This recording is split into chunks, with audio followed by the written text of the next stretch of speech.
Boas-vindas a todos que nos assistem. Eu sou a Leila Guimarães e essa é mais uma edição do Papos de Energia, uma série realizada em parceria entre a Memória da Eletricidade e o Sigre Brasil. Esse ano, a série prepara os nossos espectadores para o Fórum de Mulheres, que acontecerá na próxima edição do SNPTE, que é daqui a pouco, em novembro, em Brasília. E nós recebemos aqui, desde 2020, personagens icônicos para o setor da energia no Brasil. E hoje não será diferente. O meu papo é com a Márcia Figueiredo e vamos falar sobre educação e inclusão para diversas transformações. Para dar um pequeno spoiler do que vem pela frente, eu queria introduzir a Márcia, que está aqui comigo. Ela é nascida em Brasília, em uma família de 4 irmãos, formou-se em matemática e entrou no serviço público aos 19 anos de idade. Ela fez pós-graduação em ciência da computação nos anos 80 e foi, entre muitas coisas, professora particular e descobriu aí uma paixão pela psicopedagogia. E através do seu contato com os alunos, com a educação, ela descobriu a inclusão social e a diversidade também. Márcia, boas-vindas aqui. É um prazer enorme receber você nessa edição do Papo de Energia. E eu queria começar pedindo para você apresentar o seu trabalho, falar um pouco da sua atuação hoje e como ela tem acontecido ao longo do tempo. Boa noite a todas e todos. É uma imensa alegria, né, para sua introdução de pessoas ilustres, sempre passar por aqui. É uma honra muito grande fazer parte desse projeto. Como você falou, eu iniciei no Ministério de Minas e Energia há alguns anos atrás. Tive 2 períodos nesse ministério, sou apaixonada pelo meu ministério.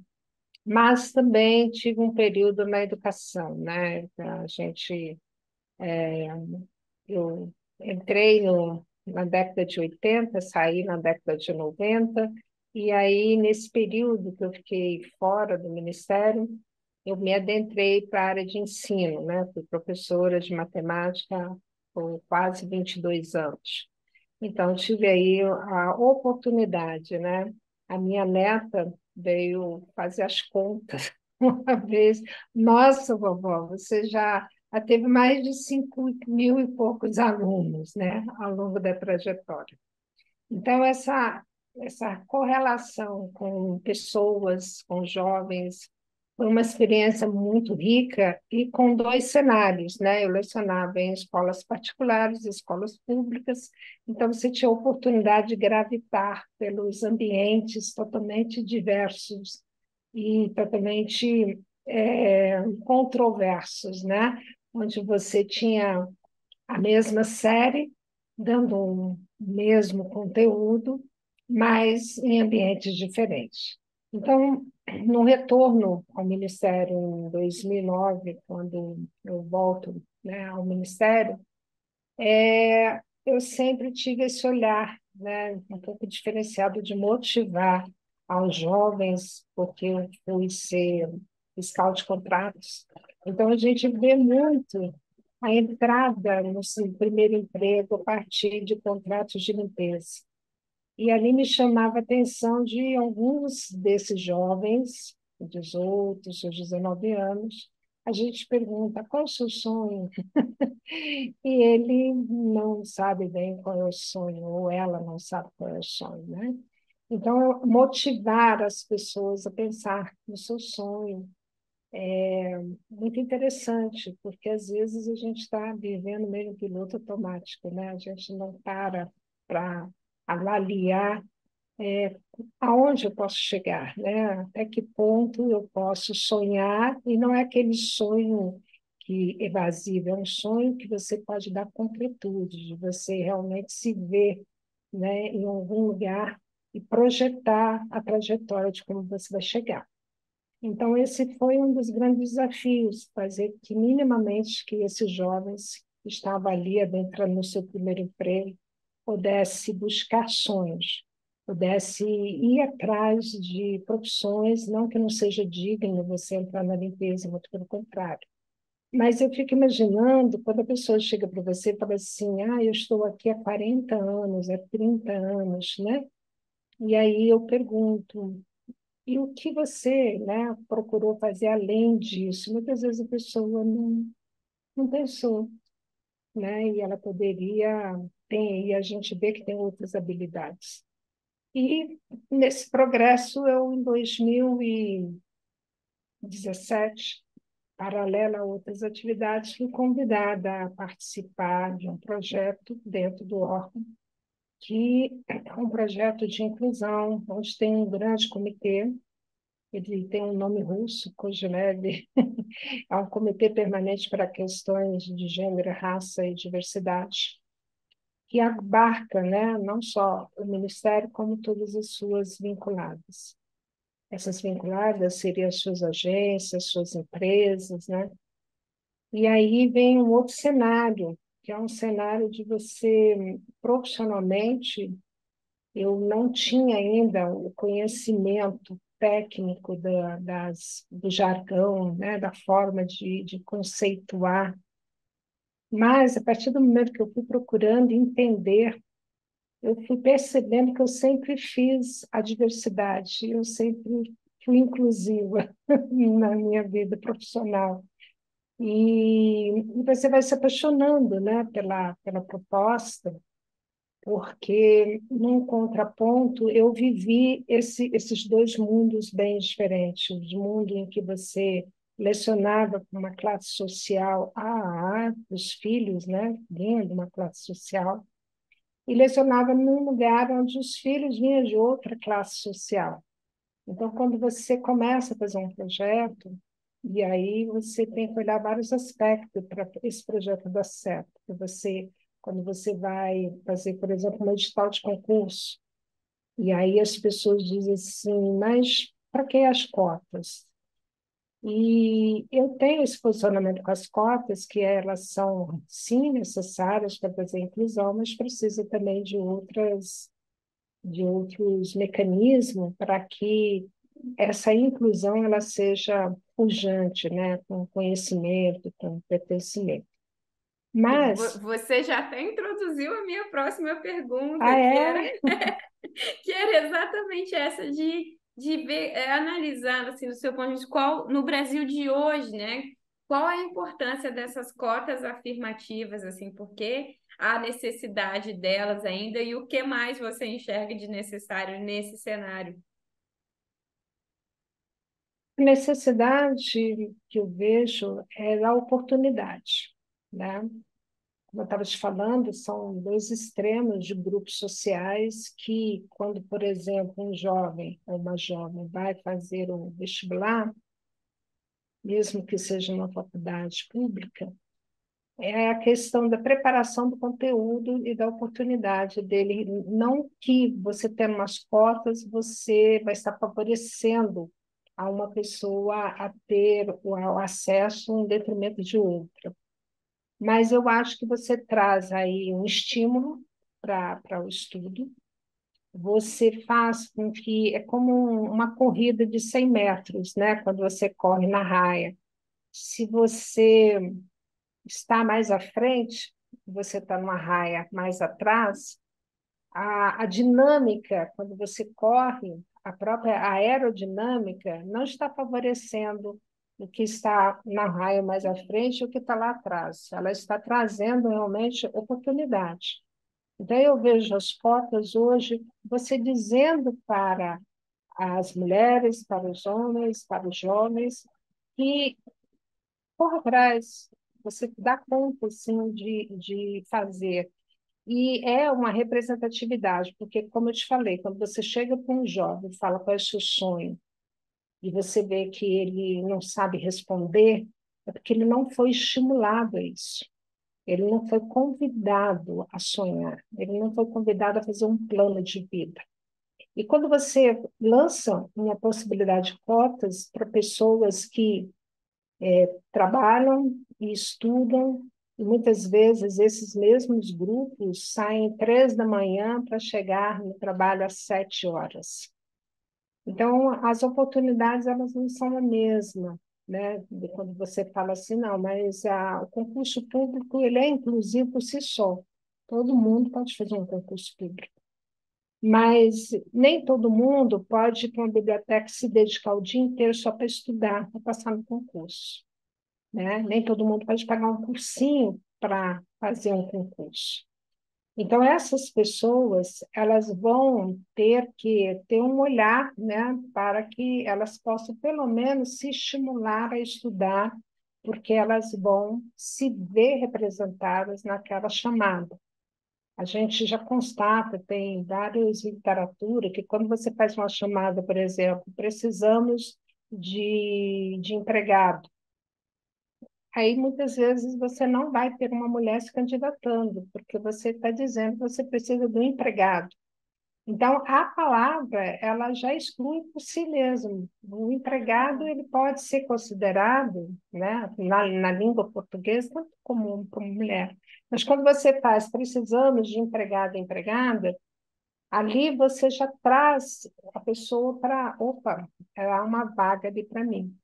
Então, as cotas trazem isso, elas trazem esse, no meu ponto de vista, essa esperança, essa oportunização de que as pessoas negras são bem-vindas naquela instituição, né, seja ela de ensino, seja ela de um órgão público, e que as pessoas trans são bem-vindas naquela instituição, as pessoas indígenas são bem-vindas naquela instituição. Então, essa chamada para o mindset da pessoa, para aquele olhar, né, de que aquilo não faz parte da sua realidade, faz muita diferença. Então, eu acho que é válido, sabe, você trazer essa oportunidade. A gente, aproveitando o nosso tema que é falar sobre educação e diversidade, você comentou que você primeiro achou que você não sabia o jargão ali, o ponto técnico, em determinado momento, quando você começou a estudar, avaliar, você entendeu que aquilo, a inclusão, a diversidade, era o que você fez a sua vida inteira. Você teve muitas experiências na vida como ser humano, não só como profissional, né? Não só na sua carreira acadêmica ou dentro do ministério, de vivenciar diversas situações. E isso, sem dúvidas, colaborou muito para que o seu olhar se expandisse muito, né? Você falou aí a diferença de lecionar para alunos de classe alta e de classe baixa, mas você também teve outras experiências educacionais com várias pessoas e eu adorei ouvir essa história a primeira vez que a gente conversou. Eu queria que você contasse um pouco mais sobre essas experiências, assim, como elas são importantes, né? Não foram, elas são importantes no trabalho que você faz hoje, nessa visão de você conseguir chegar numa área de contas e olhar para as pessoas e pensar futuros diferentes junto com elas, assim também. Eu tive um período, acho que é essa história que você quer que eu conte, eu sou uma contadora de história, viu? Tem E eu muitas adorei. histórias. Eu tive um período que eu montei uma escola dentro da minha casa, e foi a partir de uma vizinha pedindo que eu desse aula particular para o filho. E ali começou um olhar diferente da não limitação do ser humano no aprendizado, né? Porque eu sempre, em sala de aula, a minha matéria, ela por si só, ela traz um distanciamento com o humano, né? E eu sempre tive esse lado humano, mesmo sendo da exatas. Então, eu sempre procurei trazer alguns mecanismos de aprendizado. E ali você vai observando que muitas vezes eu comecei a colecionar alunos, tanto meninas como meninos, que os pais me procuravam para fazer o milagre de tirar a nota alta, tirar uma boa nota.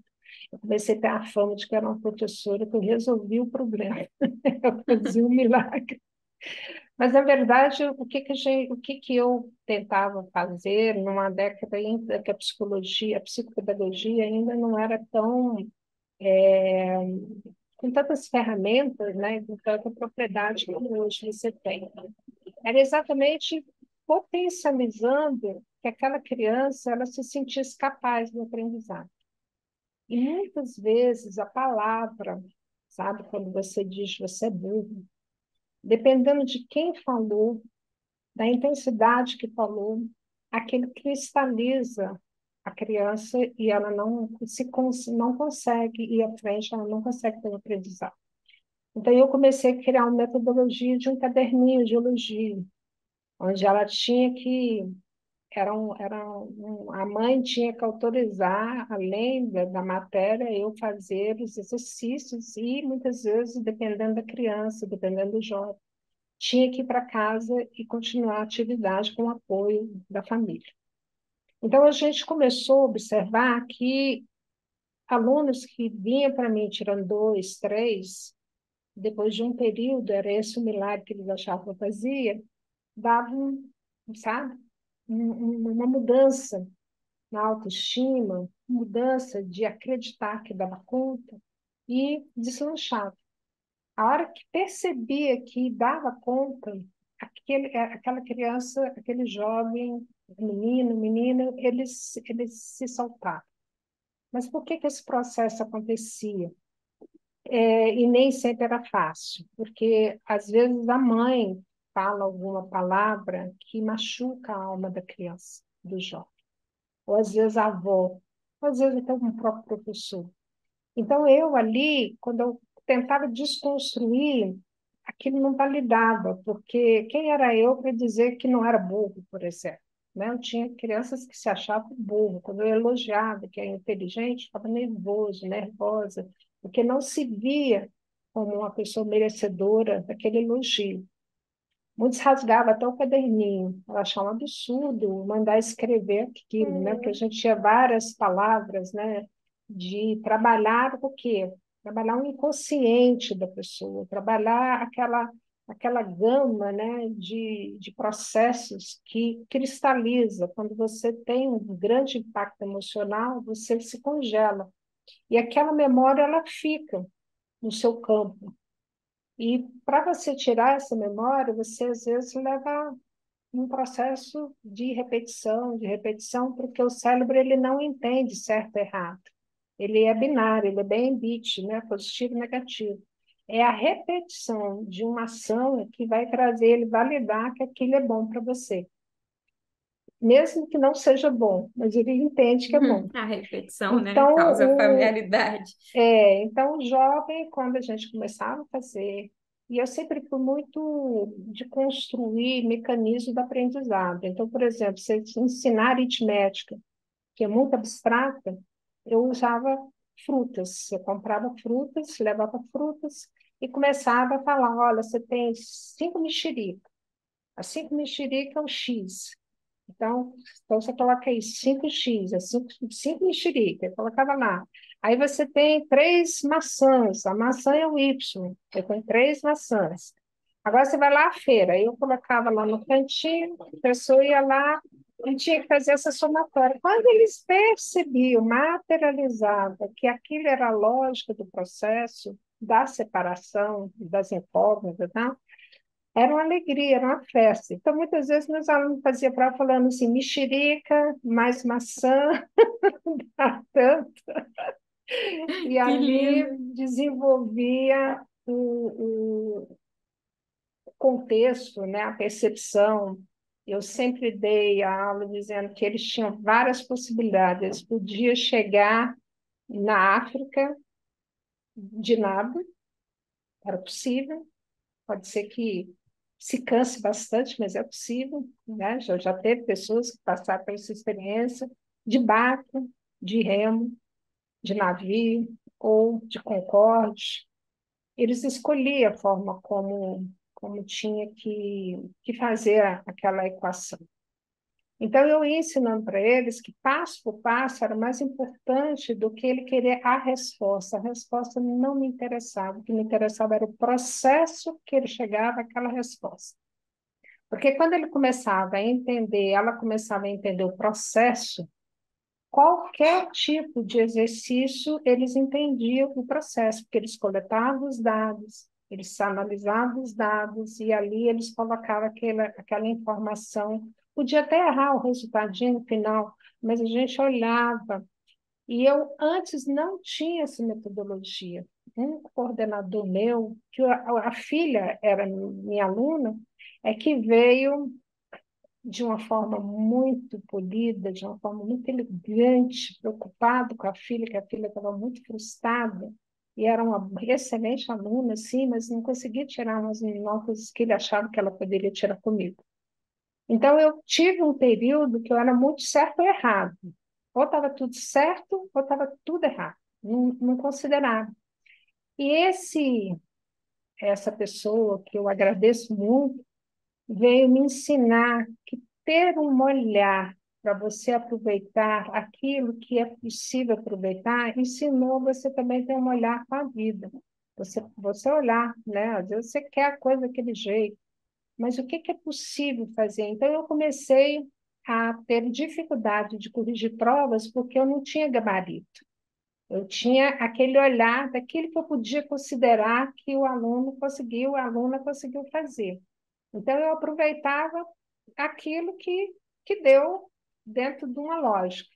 E aquilo eu comecei a observar que não trazia tristeza, porque apesar da nota não ser muito boa, não tinha aquela coisa assim, poxa, eu não fui capaz de fazer nada, eu não acertei nada, eu não sou merecedor de nada, entende? Você muda isso.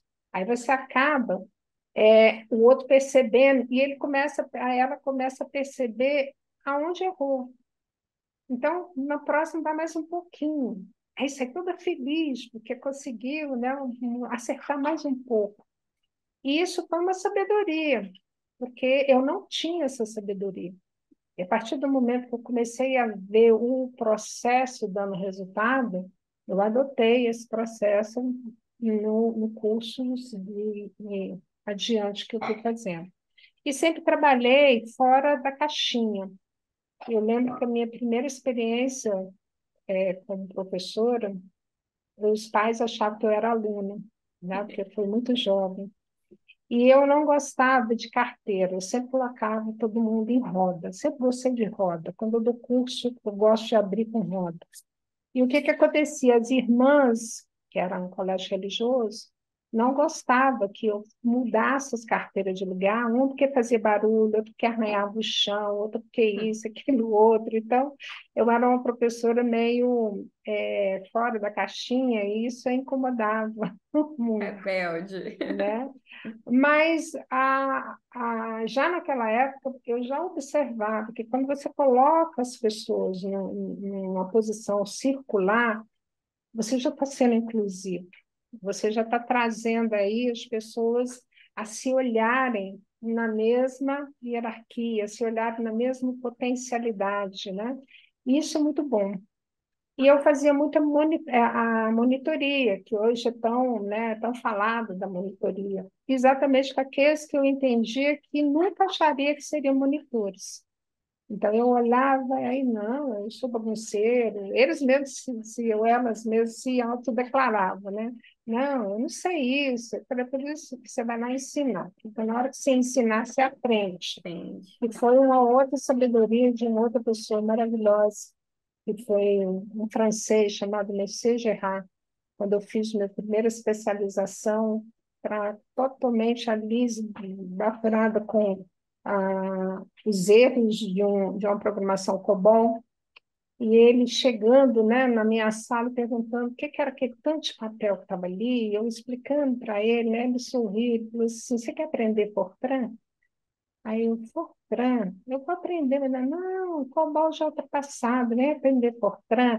Aí ele trouxe uma maquinazinha, tipo máquina de cartão de crédito, que era a impressorinha, e ali ensinando, os erros era mais fácil de você achar. E aí aquela lógica eu fui aprendendo. E ele dizia, nunca tenha medo de ensinar, porque quanto mais você ensina, mais você aprende.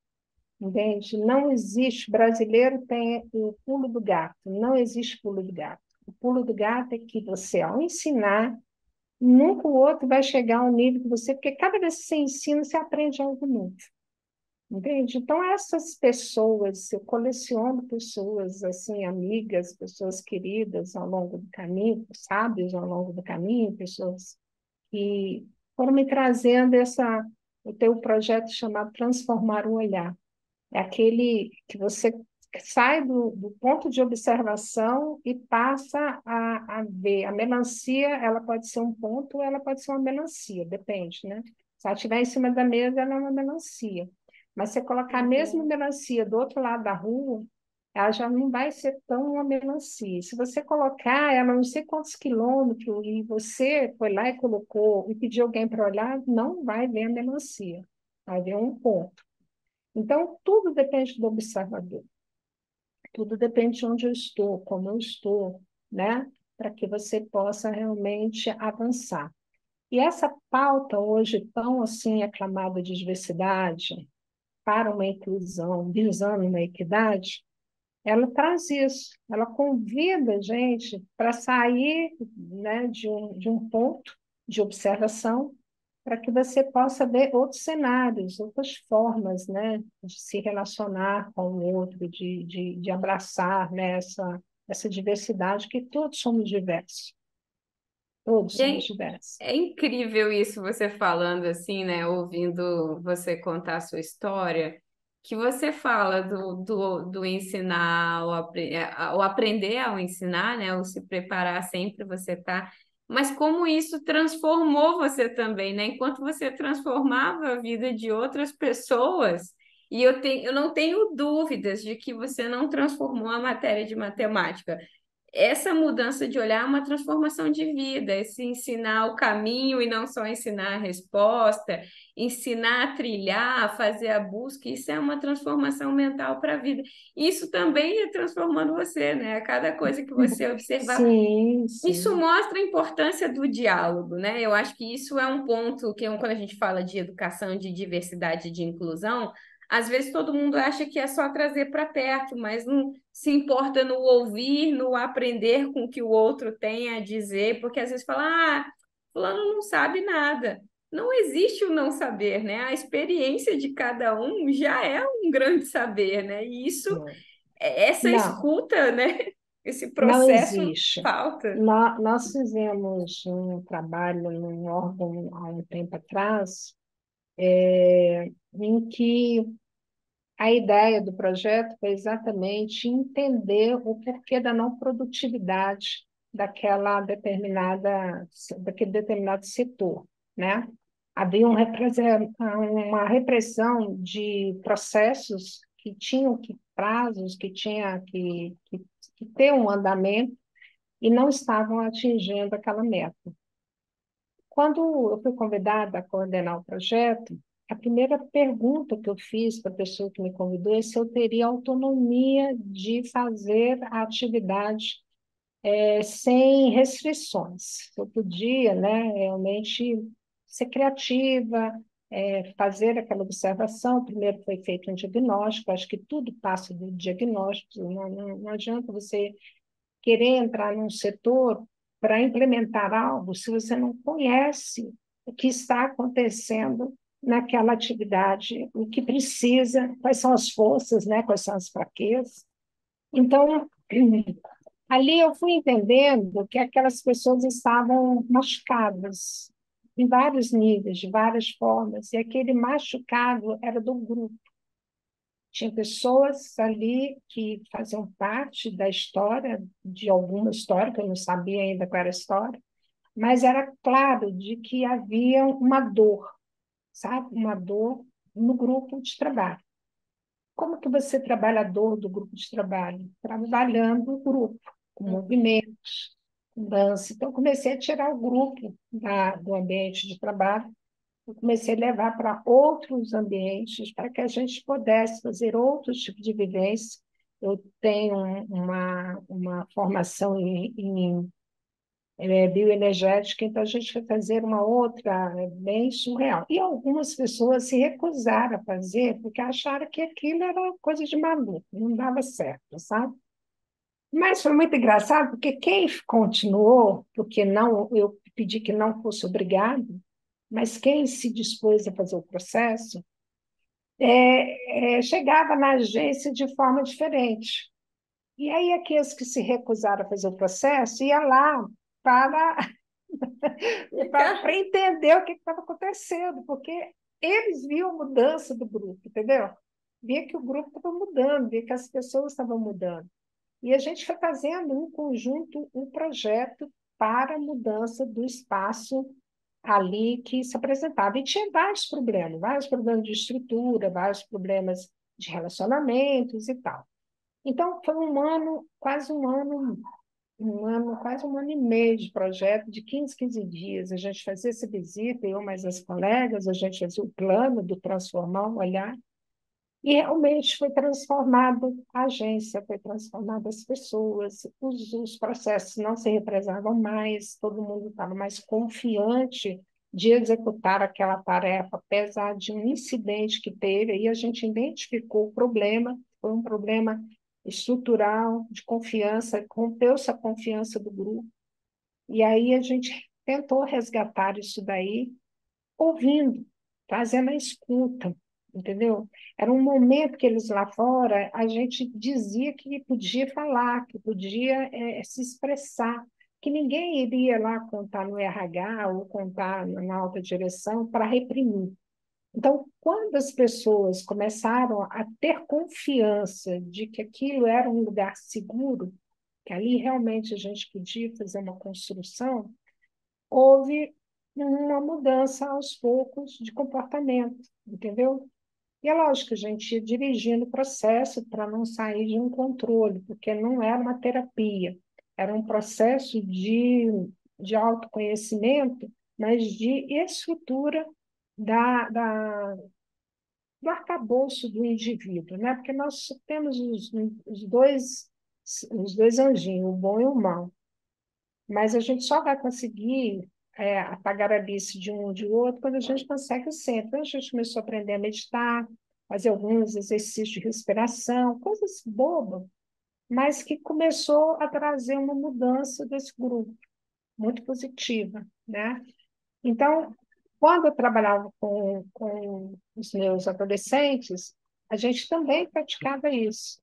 Porque muitas vezes porque o jovem não dormia, o jovem ele se autoflagelava, se cortava, e os pais não percebiam. Usavam os casacos, né? Aqueles casacão, calor tremendo, e todo mundo larga aquele casaco, e eu mandava tirar, e vendo. Eu sempre passei a observar, para entender o comportamento, como é que eu ia pegar o gancho para trazer aquela pessoa a ter um bom resultado na matemática, porque o objetivo ali era aprender matemática, né? E assim a gente vai colecionando essas histórias e de transformação que todo mundo quer é ser reconhecido, todo mundo quer ser um protagonista de alguma coisa, de você fazer. Eu recebo muito presente. Um dia tinha uma abóbora, um gerânio imenso na minha mesa quando eu chego. E eu fiquei assim, meu Deus, o que é isso, né? Eu sei que eu cortei esse geralmente e dei para Deus o mundo. E eu fui atrás da pessoa que deixou, né, gentilmente. Então, assim, aí uma pessoa virou e falou assim, nossa, você é tão bobo, fazendo festa por causa de uma abóbora desse tamanho em cima da sua mesa. Mas aí você pensa, gente, essa pessoa pensou em mim fora do trabalho. Ela carregou que é trem pesado para chegar lá e me dar, entendeu? Ela entendeu que aquela era uma forma dela dizer muito obrigada por uma coisa que eu nem lembro o que foi que eu fiz, mas para aquela pessoa foi significativo, foi importante. Então, ela entendeu que ela tinha que me dar alguma coisa para me agradar, dizer muito obrigada e tirou da horta dela. Então, essas coisas eu valido. Às vezes eu me envolvo muito com o trabalho, sou muito workaholic, não perdi a quentinha. Aí daqui a pouco vem a pessoa e fez um cuscuzinho, deu um jeitinho, me traz alguma coisa carinhosamente. Gente, isso não tem preço, né? Às vezes eu sou doceira, às vezes eu quero doce. Gente, quem tem um doce, sai pelo logo eu estou pedindo um doce. Daqui a pouco tem tanto doce perto de mim que todo mundo vai lá levar o doce. Que Mas existe por uma quê? resposta, né? Essa coisa que a gente estava falando, quando você olha para o outro também se sente Exato. olhado, querido, recebendo essa atenção, e isso tem um retorno, né? Exatamente por falar desse retorno, da importância disso como política pública. não só como um ato de serviço individual, mas como uma política pública mesmo de promoção dessas inclusões, dessa diversidade toda e da educação, né? Fundamental. Eu queria chegar, né? Assim, a sua história é fantástica e inspiradora. Eu acho que valeria a gente ficar aqui a noite inteira contando. Tenho Você certeza. regula aí, porque senão. Você voltou para o Ministério em 2011, se não me engano, né? Não, voltei em 2000 No- 2009 e eu fui para um outro órgão. Naquele momento não tinha uma vaga, né, para meu retorno. E eu volto em 2011 para aí eu fico até os dias atuais, estou lá. Você voltou em 2011, você foi para o protocolo, primeiro teve essa história, e você inquieta, sempre inquieta, começou a mudar coisas ali. Eu queria que você me contasse essas transformações e como isso tem ocorrido ainda no Ministério de Minas e Energia, a importância disso dentro do órgão também, desse trabalho, e como essas políticas públicas de promoção de diversidade, de inclusão acontecem lá dentro também. Ai, a minha trajetória é de me envolver muito com aquilo que as missão, que eu chamo de missão que me dão, né? Então, é aquela máxima, né? Missão dada, missão cumprida. E, e eu tenho um fator de que, talvez por eu ser matemática e ter feito a análise de sistema, eu sou muito do fluxograma, sabe? Se dá aqui, não tem ali, vamos para aqui, vamos para lá. E eu acho, assim, que, primeiro, meu ambiente de trabalho é um ambiente de trabalho muito gostoso. Eu gosto de estar no meu órgão. Eu, pelo menos, tive muito apoio dos meus gestores em tudo aquilo que eles me propuseram e tudo aquilo que eu trazia de entregas que saíam um pouco da caixinha do fazer só o cafezinho, né? Às vezes eu tinha gestor que falava assim, oh, não faça lasanha, faz só o café. Você se desgasta muito fazendo a lasanha, vamos fazer só um café. Mas essa trajetória, quando eu começo a fazer esse trabalho da diversidade, eu encontro um grupo que já estava, já na época, quase com 13 para 14 anos, de história desse processo. E tanto mulheres quanto homens que vestiam muito essa proposta, com muita seriedade, com muito compromisso e com muitas entregas que te encantam, que me encantaram, sabe? Quando você vê assim, grandes companhias do nosso país fazendo realmente uma transformação social muito grande. Então, eu me senti acolhida num grupo que me trouxe inspiração. Todas as que me antecederam, eu honro todas as mulheres que vieram antes de mim nesse trabalho, todos os homens também, porque não somos só um grupo de mulheres. E havia uma questão de que, como somos servidores públicos, a gente tinha que trazer esse trabalho numa estrutura pública, né? Tinha que ter os processos mais bem definidos, né? Então, a gente começou a se debruçar aí numa estrutura de como funcionaria esse comitê. Pegamos também uma transição de governo, pegamos também pandemia, pegamos várias variantes, né, que poderia ter desestruturado o grupo. Mas o grupo ele acolheu essa ideia da gente aproveitar os cenários e não olhar para o problema, mas buscar soluções, e a solução era a gente entender os nossos processos, até porque somos um grupo muito diverso, né? Nós temos um cenário de um setor mineral, nós temos um cenário de um setor de petróleo e gás, e temos um setor de energia nuclear, energia elétrica, mas a proposta era entender o que era comum a todos esses setores nessa temática. Então, a gente começou por aí. O que. Ah, campanha contra a assédio. Comum? É. Todos os ambientes você vai encontrar essa temática. Ok, então, como nós vamos fazer? Tanto é que, atualmente, hoje, por exemplo, de manhã, nós estávamos com um grupo já discutindo uma política para prevenção e combate ao assédio moral, assédio sexual e as demais discriminação. A gente quer montar essa política para o nosso setor, é desafiador, não é fácil, mas assim é encantador você ver na chamada que 11 instituições que compõem esse COGEMELEV, eu dei 2 vagas, tem instituição que está com 6 profissionais de várias áreas fazendo parte do processo porque quer colaborar com o processo. Então, isso mostra que a gente está no caminho certo, né? Que a gente está conseguindo aí Incrível, que trazer. feliz saber disso, A desse gente movimento. está discutindo a partir de uma experiência de um outro órgão do judiciário que fez já essa política, está consolidada, que é o CNJ. Então, estamos trazendo pessoas para falar do assunto, para inspirar. E é lógico, a gente não quer engessar a proposta, a gente quer trazer um cenário de ideal, mas cada um na sua maturidade vai olhar para essa proposta, né, e vai tentar aplicar aquilo que for possível para chegar nesse ideal, né, dentro dos recursos possíveis, tanto humanos quanto financeiros. Essa é a nossa proposta. E aí a gente também, nesse olhar, a gente foi observando que nós tínhamos outros pontos comuns, que apesar da diversidade dos setores, nós tínhamos outras atividades que a gente poderia fazer em conjunto. E fomos começando também a buscar os talentos internos, né? Porque às vezes a gente busca muito talento externo, a gente busca uma consultoria, a gente busca um profissional para falar nas nossas instituições, e a gente esquece que temos talentos internos.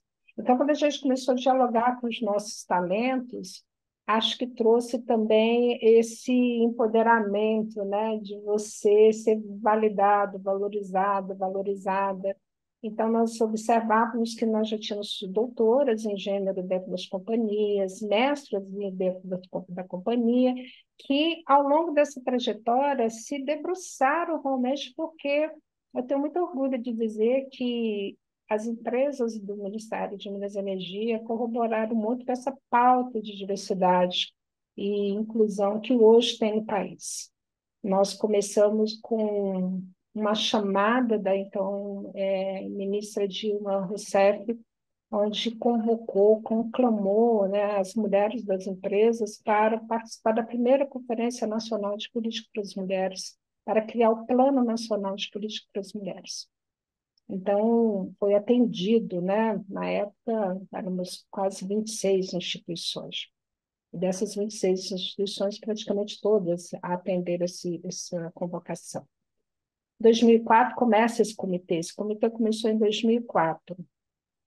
E 2005 começa o programa Proequidade. 15 empresas se candidataram, empresas públicas, a fazer a experiência desse programa para virar uma política. E dessas 15 instituições, 11 ganharam selo, que era 2 anos você testando o programa e, ao final, você era avaliado, né? Os seus indicadores. Começou a ter essa ideia, né, de você ter metas e indicadores para ser avaliado de uma forma de critérios. Então, dessas 11, 10 eram do setor de energia e petróleo e 10 eram da nossa, agregado à estrutura do Minas Energia. Então, eu acredito, pela linha histórica dos 6 programas que foram editados, que o segundo ano triplicou praticamente as instituições aderentes ao programa pela chancela dessas grandes companhias que a nossa instituição agrega, né? Então, ao longo dessa trajetória, nós fomos influenciando os movimentos, inclusive, do mercado econômico, porque você tem ali as bolsas de valores que também começa a ter, né, um olhar sistêmico para a sustentabilidade e para a questão social. E as nossas empresas, elas atendem esses indicadores, elas buscam, né, dentro do possível, a cada período e melhorando a sua relação, tanto interna quanto externa. Então, esse arcabouço de experiência de cada instituição, a gente começou a validar que a gente tinha que expandir dentro do nosso colegiado, porque uma grande companhia ela pode ajudar quem está iniciando o processo, né, que não tem essa mesma experiência. Então, começamos a fazer webinários. Nesses webinários, a gente trazia os talentos que às vezes não se reconhecia como talento. Mas quando começava a gente fazer a pauta e convidar para falar, inspirava outras instituições que naquele período não tinha nem recurso para estar fazendo, mas a experiência era tão simples e deu um resultado tão abrangente que dizia assim, ah, é só isso que eu vou fazer? Ah, eu dou conta de fazer. Entende? Você começa a passar a inspirar e a ver o processo diferente. Por exemplo, você tem um programa de atendimento de jovens na periféricos, onde a companhia está com as suas atividades, em que você faz o segundo turno de criança. Então, você fala assim, qual é o recorte do gênero que você está fazendo nesse projeto? A pessoa diz, não estou fazendo recorte nenhum. O que é o recorte de gênero? Simples, você não precisa mudar o seu projeto, você só precisa de avaliar quantos meninos e meninas você atendeu num período de tempo. Se o programa tem 3 anos, nesses 3 anos, quanto foi a quantidade de meninos, quanto foi a quantidade de meninas. Se você observar que o seu programa não atende meninas, então você começa a fazer um plano na próxima edição de entender por que, que não tem meninas. Aí a gente começou a entender que não tinha menina porque elas não foram convidadas. Na chamada não estava claro que era uma atividade mista, que podia ter tanto menino quanto menino, não era uma atividade exclusiva para menino. Então, você muda só o quê? A forma de você fazer a chamada, a forma de você E já trazer é uma grande mudança, é uma né? grande mudança. Então, você começa a dizer para aquela comunidade que aquele espaço ele é tanto para menina quanto para menino, e aí você começa a ter uma mudança, né, de cenário aquilo lá. Então, assim, começar a trazer também esse olhar de que em todas as nossas atividades há uma possibilidade de você fazer a inclusão. Há uma possibilidade de você fazer algo que impacte, ou que seja uma mudança, por exemplo, quando nós entramos 57 anos no nosso contrato, por exemplo, de cooperagem, nunca tivemos garçonete. E eu encasquetei que tinha que colocar garçonete para atender dentro da estrutura. Então, a gente teve que conquistar esse espaço. Hoje nós temos 5 garçonetes, se eu não me engano. E o que que isso interfere? Interfere que há uma mudança de cultural, de que as empresas prestadoras de serviço tiveram dificuldade de arrumar as garçonetes, porque não é cultural ter garçonete no atendimento público, entende? Então, assim, e é uma transformação, porque se a pessoa sai da área de limpeza e vai ser garçom, vai ser garçonete, ela praticamente duplica o salário. Há também uma valorização do status econômico, a gente passa a interferir numa situação econômica de um grupo social. E que Isso grande faz a mudança, diferença, né? O trabalho entende? doméstico, o trabalho de limpeza ainda é visto fundamentalmente como um trabalho feminino. E Isso, um grande impacto, né? Transitar esse de público para uma transição. outra vaga. Na contraporto, você tem, por exemplo, muitos contratos de recepção, muitos contratos de secretariado, eminentemente feminino. E aí você passa a se olhar também, por que que não pode ter também Homens. homens nessas áreas, né? Então, a ideia é a gente trazer o que a ONU prega, né? Trazer essa visão de equidade, desse equilíbrio, né? Da distribuição de forma equilibrada, dessa oportunidade de forma equilibrada. Então, nesses pequenos exercícios, a gente observa que o grupo tem cada vez mais trazendo propostas simples e que são bem representativas, porque nós influenciamos muito o PIB. Nós, como agentes, né, organizações públicas, a gente interfere aí de 13 a 21% do PIB. Então, quando a gente faz essas mudanças de comportamento social, então hoje, por exemplo, as empresas que vão para um certame de renovação contratual, elas já estão cientes de que aquele órgão tem que ter mulheres garçonetes, porque há uma premissa de que precisa ter essa representatividade dentro da atividade. E isso já mudou em outros órgãos que não tinham essa mesma prática já têm, porque as próprias empresas começaram a inserir, né, a oferta, já começaram a ofertar essa Que possibilidade, incrível! né? Essa Então, é um cadeia. exemplo pequeno, mas que vai mudando aí uma cultura, né? A gente vai inserindo.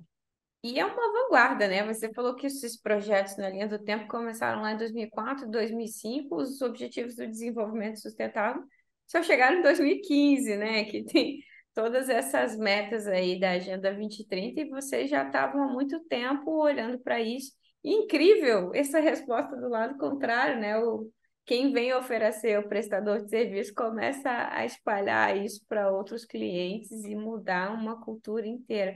São pequenas ações que vão fazer um movimento gigantesco. E É, na base, acho que a gente vê isso na base do setor, mas aqui, nessa série, passaram por aqui várias mulheres em cargos de liderança, de chefia também, no setor elétrico. A gente entrevistou a Agnes, que hoje está lá na ANEEL, a Elbia da uhum. Absolar, e várias outras mulheres incríveis que passaram por aqui que também não estariam aqui há 40 anos atrás, não pertenceriam a esse mercado em outros tempos, mas que todo esse movimento de inclusão, de diversidade, de equidade proporcionou a chegada delas aqui também. Então, assim, não existe Sim, movimento pequeno, né?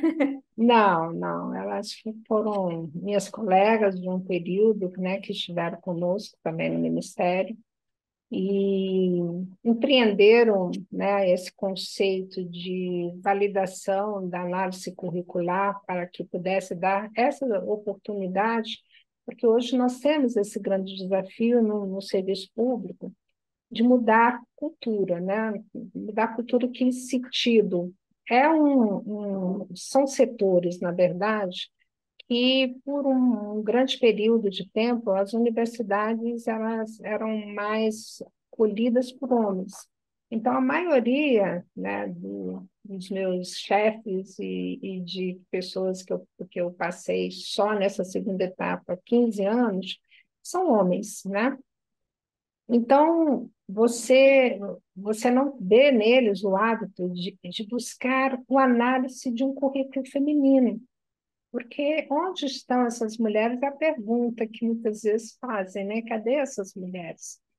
Então, essas mulheres também, elas necessitam de se apresentar e muitas vezes nós temos outros fatores, porque as meninas estão terminando engenharia, ou no processo da engenharia, elas estão em estágios de vida que muitas vezes elas querem ter, elas necessitam de ter aquilo que a gente chama de conjunto de apoio, né? Que é uma referência para que elas possam, primeiro, se dedicar a um curso de engenharia que ele é realmente extensivo.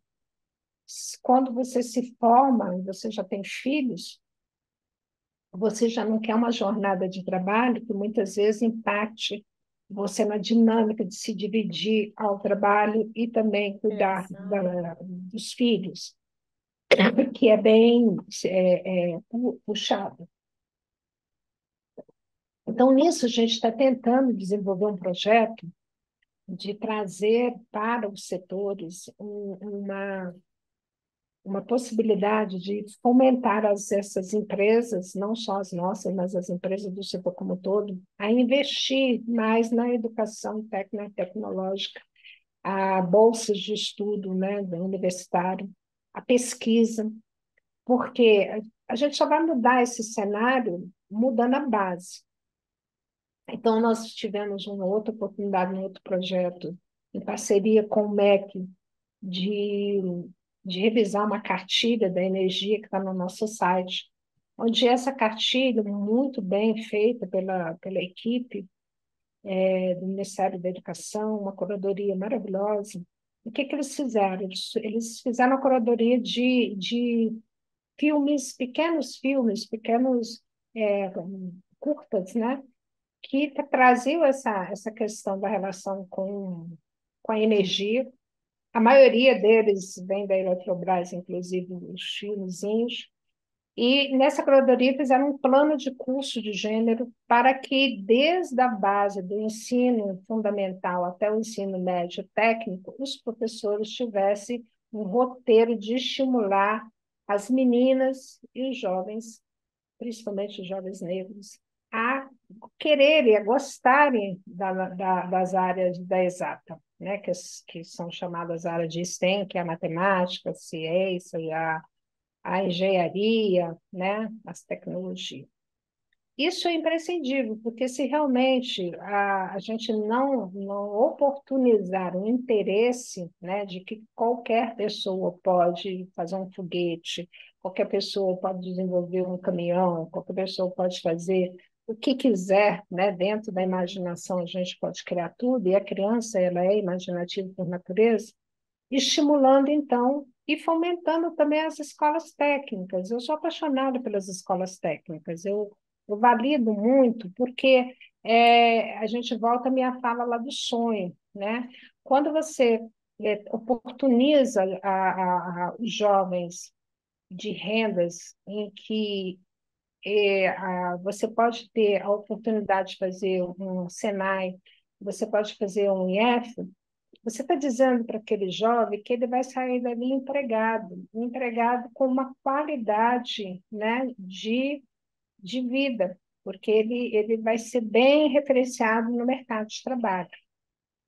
Não que não valide o acesso universitário, valido muito, Sim, mas eu acho que quando você trabalha algum ofício em que essas pessoas podem, e aí essa transição energética, ela vem com essa possibilidade de você abrir novos horizontes tecnológicos, né? Em toda a cadeia, não só da entrega da energia, ou de um biogás, mas que você está tendo várias frentes, mas também nas peças, também no desenvolvimento do processo, na sim. venda, né? Então, vai gerando uma cadeia de oportunidades.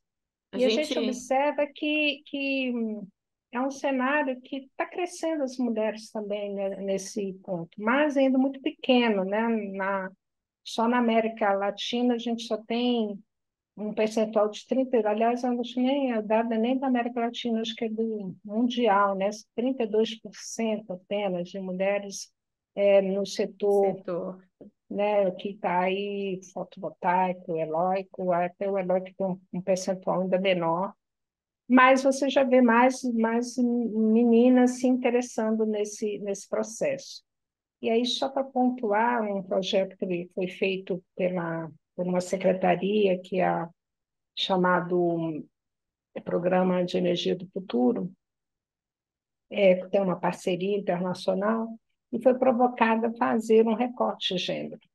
Então, procurou o nosso comitê para ajudar nessa possibilidade, né, de como seria, né, qual seria esse programa. E aí a gente já viu alguns pilotos na área de educação. Então, quando você vê assim que você começa a trazer educação, por exemplo, ter uma turma só feminina, e houve assim uma experiência de em lugares distintos do país, você fazer a chamada. O desafio era conseguir compor turmas mistas, uma turma só de menina, E alguns lugares que achavam que não ia dar certo, deu muito certo, e onde achavam que ia dar certo, não deu tão certo, né? E aí foi vendo que também a forma como você faz a publicidade e a chamada para essa inserção, entendeu? Então, desse projeto que acabou se migrando para o Ministério da Educação, como profissionais do futuro, o MEC esse Hum, ano aportou quase 34 milhões para os IEPs, quase 178, se eu não me engano, IEPs no país, uma perspectiva de 14 mil jovens sendo treinados e 20% de turmas só de meninas, para você criar aí o profissional que vai ser o eletricista fotovoltaico. Então, assim, pode ser pequeno, né? 14 mil em relação à nossa população brasileira, mas é um grande passo, é é um uma grande começo, enorme iniciativa, começo. né? Sim, Entende? são Então, 14 mil são agora, mas vão ser exemplos para outros próximos a para eles outros ali, né? próximos. Muitos Então, eu vão sou ver isso. apaixonada por esse projeto, eu acho ele muito relevante, né?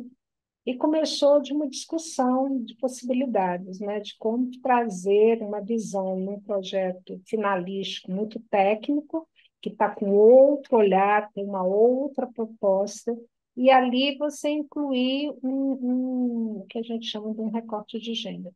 Então, houve, né, a partir do momento que a gente faz essas análises e essas viabilidades, você vai transformando, desde o contrato pequeno, que agora a gente tem o desafio de trazer mulheres vítimas de violência para os nossos contratos terceirizados em toda a esfera, tanto federal como municipal, né, estadual, e existe todos os processos, porque você precisa de ter uma base de treinamento para preparar essas mulheres, e você precisa de ter o acolhimento dessas mulheres, que nem sempre é fácil se expor numa denúncia e se Uhum. acolher dentro de um programa social para que você possa ter essa oportunidade.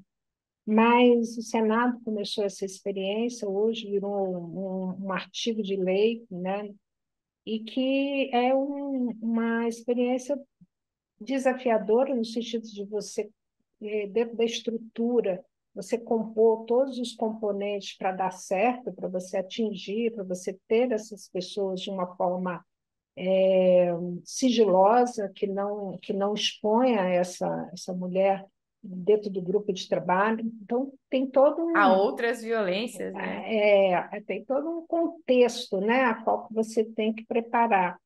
Mas é gostoso você saber que avançamos para trazer essa oportunidade, né? Que a gente está aí como gestor Sim. público, como agente público, nos unindo para desenvolver esse trabalho. Né? Então, nós temos, por exemplo, o STJ em diálogo com o CNJ, trazendo uma lei que é do Executivo, replicando essa lei para um normativo dentro que lá se chama resolução dentro do CNJ para todo o judiciário, e ampliando, inclusive, as possibilidades aí de inclusão, né, de vários outros atores que na lei a qual está sendo inspirada não foi ainda agraciada, é fantástico, porque é um movimento, né?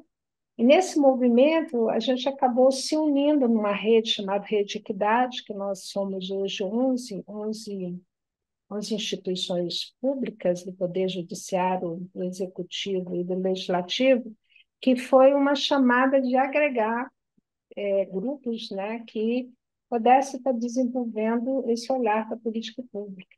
Então, é um grupo também muito unido, então eu estou em dois grandes grupos, assim, bem Você assim, está em vários dinâmico, né? lugares, Márcia. Olha, Muito, eu estou muito dinâmico, aqui. entendeu? Eu acho que o nosso papo merecia um volume 2 assim, para a gente falar mais. Infelizmente, a gente não vai ter mais tempo, mas eu queria convidar, aproveitar esse papo que a gente falou.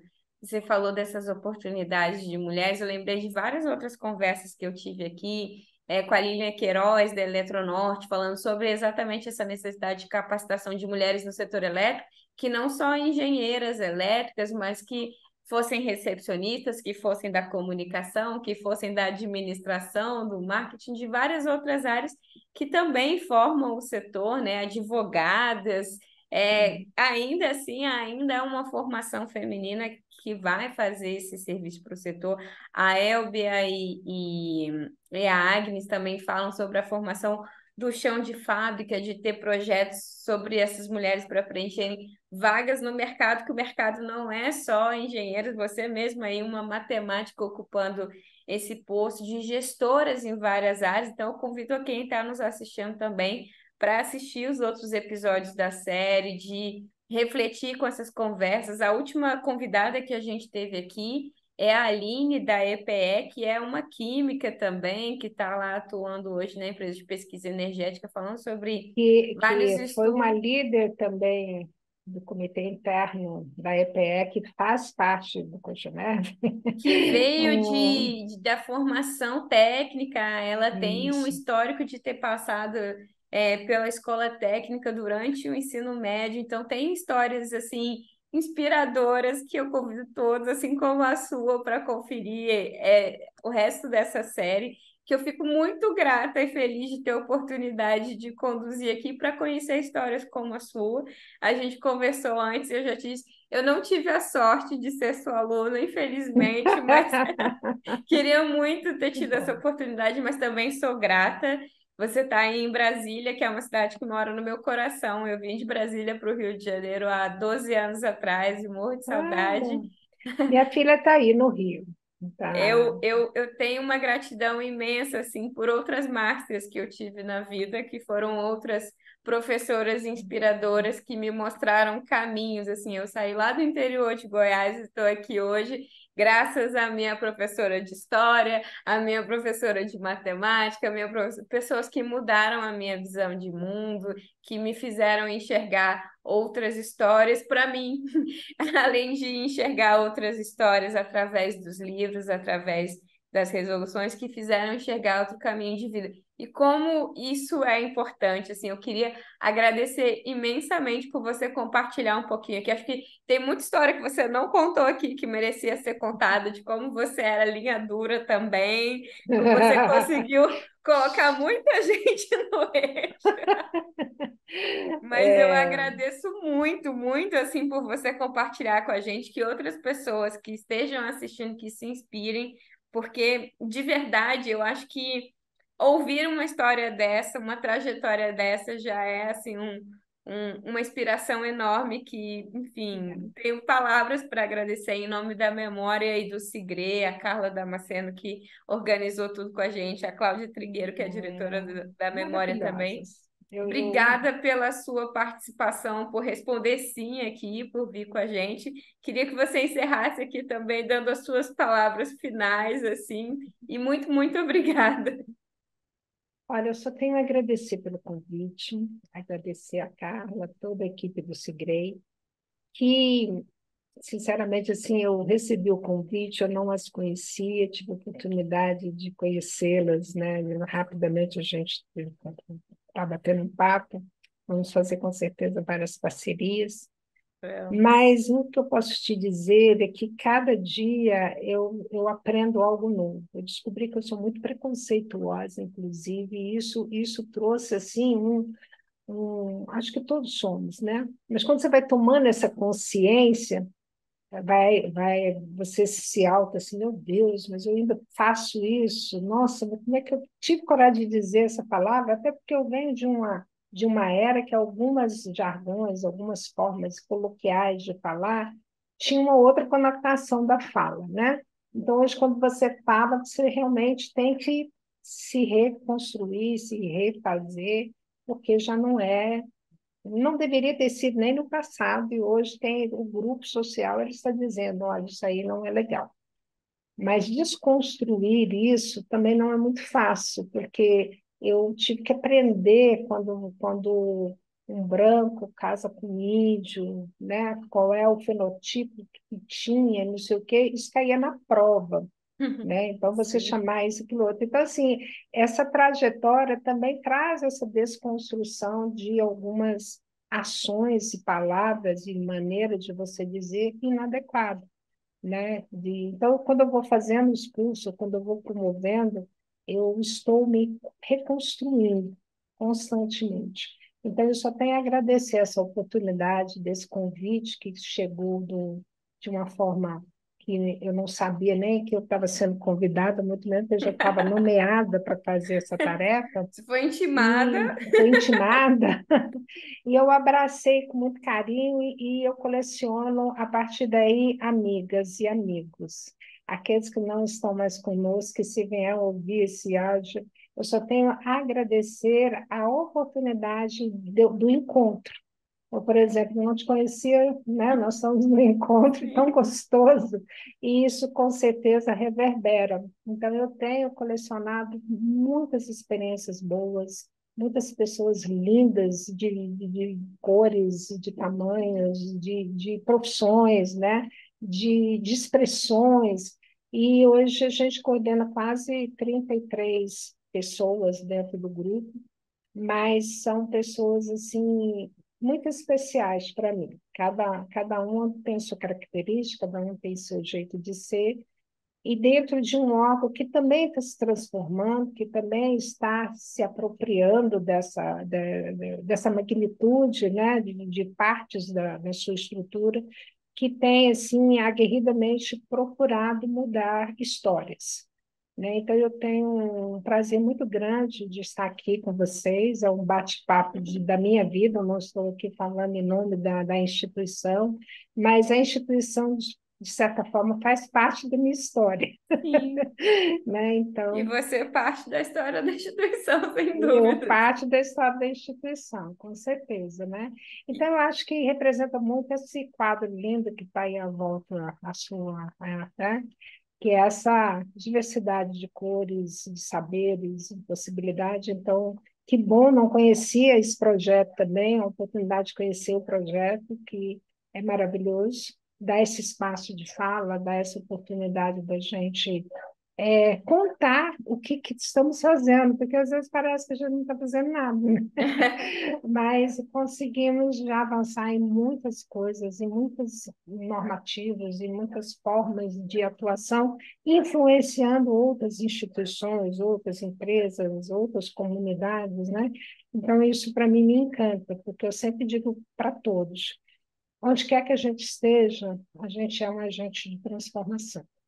Sim. Então, Aproveitando, pode terminar. eu acho que é isso que vocês estão fazendo, é dar essa oportunidade para a gente ouvir histórias. E às vezes uma história toca alguém, pode tomar uma decisão de transformar outras histórias, né? E aí, às vezes, tem uma pessoa que eu sou muito agitada, né? Às vezes eu fico muito, fala assim, ó, aprenda a comer o peixe, joga os espinhos fora e saboreia a carne.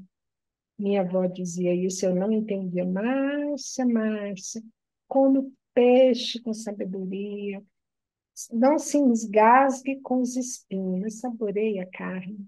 Então, focar no que é bom e deixar um pouquinho de lado os perrengues que não está tão bom, mas demorei a entender o processo. Então, muito obrigada pelo convite, agradeço a Obrigada, toda a equipe, Márcia. né, a Cláudia, que está aí atrás também nos ajudando, né, a trazer essa fala para todos. Todas e todas, muito obrigada.